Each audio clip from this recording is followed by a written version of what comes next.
j'espère que vous allez bien. Moi de mon côté ça va, un petit peu fatiguée cela dit, avec l'arrivée du froid, de la pluie ici, certains même ont eu de la neige je sais, c'est pas notre cas malheureusement, moi j'aime bien la neige. Mais par contre je trouve que ça crée une ambiance où on a envie de ralentir, d'avoir un rythme de vie plus slow. Et du coup, moi, ça me donne plus envie de lire. Donc mon rythme de lecture a augmenté et ma palle, donc pile à lire, a diminué. Et moi, ça me va très bien. Je commence tout de suite par vous dire que cette vidéo va être coupée en deux parties. Tout simplement parce que comme mon rythme a augmenté, j'ai plus de lecture et si je veux vous en parler un petit peu plus longuement de chacune, ça me paraît plus judicieux de faire. On va tout de suite commencer avec La Cour des Ombres de C.N. Crawford aux éditions Vague. C'est un partenariat et je les remercie chaleureusement. Ici, on va suivre une héroïne dans un milieu de urban fantasy. Elle va aller dans le monde des faées où elle va être obligée de retrouver un objet qu'elle doit ramener à quelqu'un qui l'a envoyé là-bas, sinon il va faire du mal à sa sœur. En fait, elle va y être un peu introduite comme une espionne.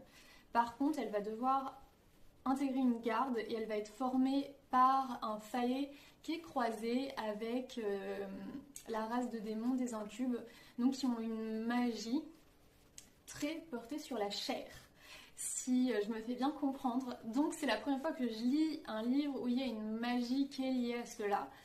Et je prononce pas le mot juste pour pas me faire radier de l'algorithme, hein, vous l'aurez compris. Donc on est sur une lecture pour les adultes. J'ai aimé, la plume dans les descriptions reste poétique. Par contre j'ai pas été non plus emballée au-delà parce que forcément c'est une lecture qui est assez portée sur la chose. Il n'y a pas de scène purement explicite là-dessus à l'intérieur parce que c'est je pense un tome 1, un tome introductif. Voilà, il y a du langage un peu vulgaire pour moi. Par contre, la façon dont l'héroïne va émerger un peu de son passé, va s'en sortir, va aller au-delà, parce qu'en fait elle a été esclave il y a longtemps. Je trouve ça très intéressant. J'ai aimé aussi tout ce qui dénonçait en fait la manipulation parce que le méchant est très intéressant là-dedans. En fait, il y a une phrase que j'ai retenue de ce livre, c'est si en fait on sait des choses sur quelqu'un, ça nous donne un pouvoir sur cette personne. Et je trouve que cette phrase, mais elle est tellement vraie. Et en fait, c'est un livre en fait, qui m'a amené à réfléchir. Comme quoi les livres de fantasy peuvent très bien faire figure de développement personnel si on sait en retirer les idées et un peu prendre le temps d'y réfléchir après. Donc franchement, une bonne lecture. Pas un coup de cœur, pas un avis mitigé non plus, je tiens à le dire. Mais voilà, un peu entre deux crêtes pour celui-ci. Mais je retiens l'idée sur la manipulation qui, franchement, qui le dénonce super bien et pour moi, ça a fait le travail du livre. Avec La Bibliothèque de la Reine Sorcière de Corrigan Édition qu'ils m'ont très gentiment envoyé en SP et là, mais c'est un coup de cœur, je vous raconte même pas, c'est un livre qui, à la fois il y a de l'aventure, à la fois c'est réconfortant, on a l'impression de tirer une couverture toute chaude sur nous. Vraiment, c'est l'image que ça me donne. On est sur de la cosy romantasy. Donc en effet il y a un fond de famille très très présent, quelque chose qui rend la lecture très doudou. Et donc une héroïne, même je dirais des héroïnes, parce qu'en fait il y a les trois reines de l'infamie, qui sont un trio de reines puissantes, sorcières, donc qui détiennent des pouvoirs. Vraiment un livre qui invite à aller connaître les autres, à creuser un petit peu pour mieux les voir en fait. Et ce que j'ai aimé, oui voilà, c'est des femmes fortes, des femmes malgré tout qui ont des failles, un homme qui accueille sa féminité et qui ne le rend encore que plus masculin en fait. Donc voilà, dans ce livre il y a une notion d'acceptation de l'autre, de soi, le fond de famille, les Enemies to Lovers, faire tomber le masque. Il y a plein de choses très très belles en fait à en retenir et pendant que je lisais j'avais le petit sourire qui veut un peu tout dire, qui veut dire qu'on passe un bon moment, que c'est bon, c'est beau. Il y avait la dose d'aventure, de romance, enfin il y avait tout comme il fallait. Il y avait plein de créatures différentes aussi pour ceux qui aiment bien, des gnomes, des trolls, enfin vraiment voilà. un petit livre que je recommande à tout le monde. Et puis regardez juste ce jaspage de malade. On ressent bien cette ambiance de conte de fées, malédiction. C'est voilà, une histoire originale et impossible à lâcher. C'est le mot de la fin pour moi. Je continue avec Insatiable de Mélanie Arlot. Donc c'est un phénomène mondial TikTok, hein, aux éditions Céleste, que j'ai reçu très gentiment en SP de la part de la maison d'édition. Malheureusement pour moi ça a été un flop parce que c'est vraiment une histoire qui va trop vite. On n'a pas le temps de rentrer profondément dans ce qu'ils ressentent, leurs émotions, leur passé, etc. Pourtant on nous parle du passé, hein, mais pour moi il n'y a rien qui justifie un tel attachement l'un envers l'autre. Ça manque, voilà, ça manque de profondeur, ça manque de texture, leur relation. Parce qu'on parle d'une romance, hein, et elle est tellement simple l'histoire que je préfère même pas vous la raconter, sinon ça spoil direct.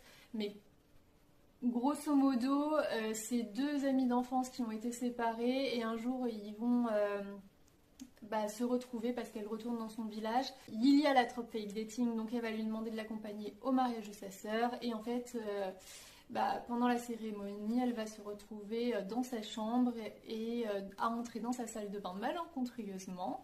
Et ça aussi, j'ai trouvé qu'en fait, tout était un petit peu trop facile. On tombait vraiment dans les clichés. Et en fait, elle va ouvrir la porte et elle va tomber sur lui nu dégoulinant. Donc voilà, et tout va s'enchaîner comme vous le pensez, sûrement. Moi, ce qui m'a touchée dans ce livre, donc c'est aucun des deux personnages principaux, mais le frère du personnage principal est handicapé, donc cette notion-là m'a bien sûr beaucoup plus intéressée en fait que l'histoire en elle-même. Il y a de la sensibilisation vis-à-vis du handicap, et ça je trouve très intéressant. Néanmoins, c'est une lecture, en fait, en toute honnêteté, je suis contente de ne pas avoir eu à acheter le livre. J'ai entamé et dévoré Orgueil et préjugés de Jane Austen. Donc je l'ai trouvé sur Vinted, le livre, c'est une des éditions collector, elle est juste sublime, je trouve, la couverture. Il faut savoir que Orgueil et préjugés, c'est depuis des années mon film préféré, mais pourtant je lis énormément, je n'ai jamais pris le temps de lire le livre.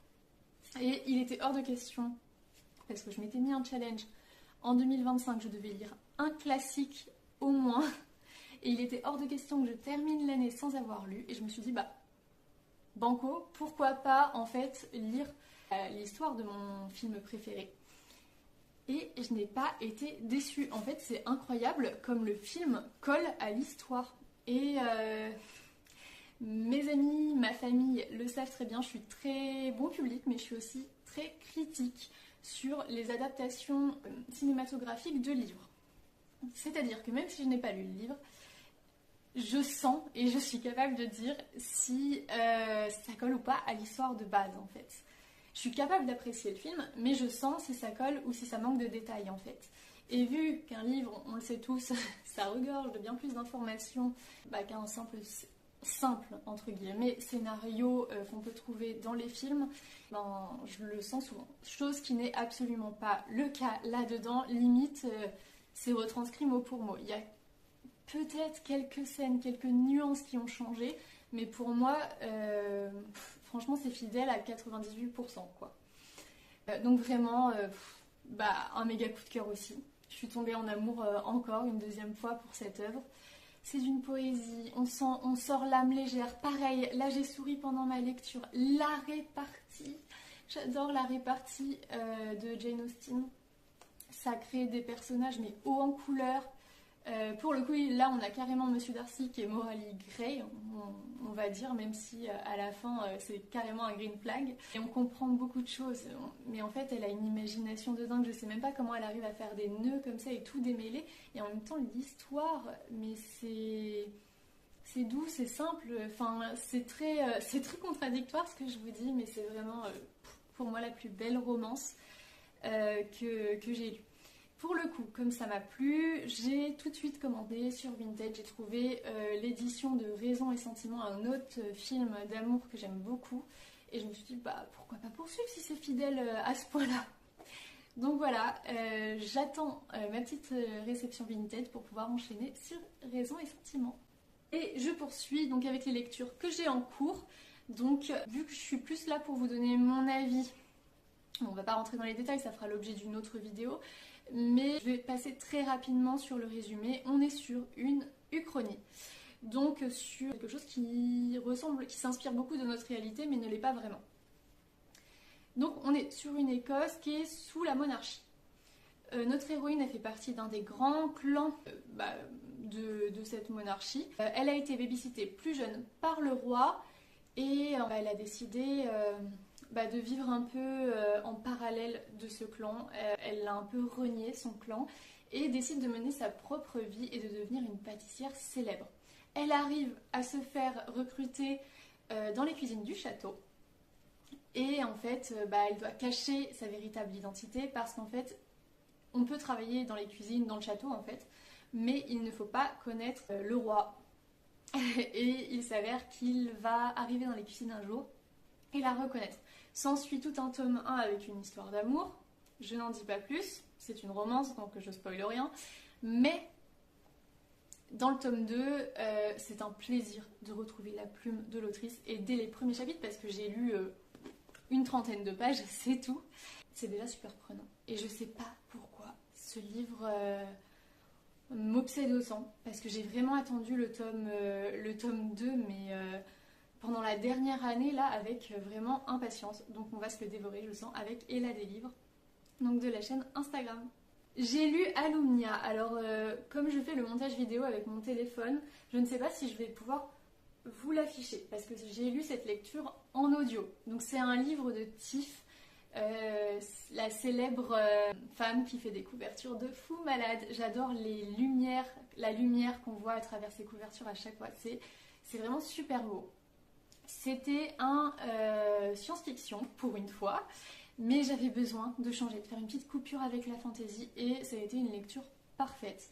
Donc on est sur des jeunes héros, une magie qui tourne autour des âmes. Du coup ça a donné beaucoup de profondeur. On a vraiment un monde qui est bien ancré, un lore qui est là, qui est bien présent. C'était super beau à lire. On est sur une plume mi-poétique, fidèle en fait à Tiff, mi-poétique, mi-brute de pomme. Donc il faut s'attendre à ça. Moi ça m'a un peu surprise au début, puis je me suis complètement prêtée au jeu par la suite. Excellente lecture pour finir. Voilà. Je vous souhaite une bonne fin de week-end. Je vous dis à très vite. Ciao ciao!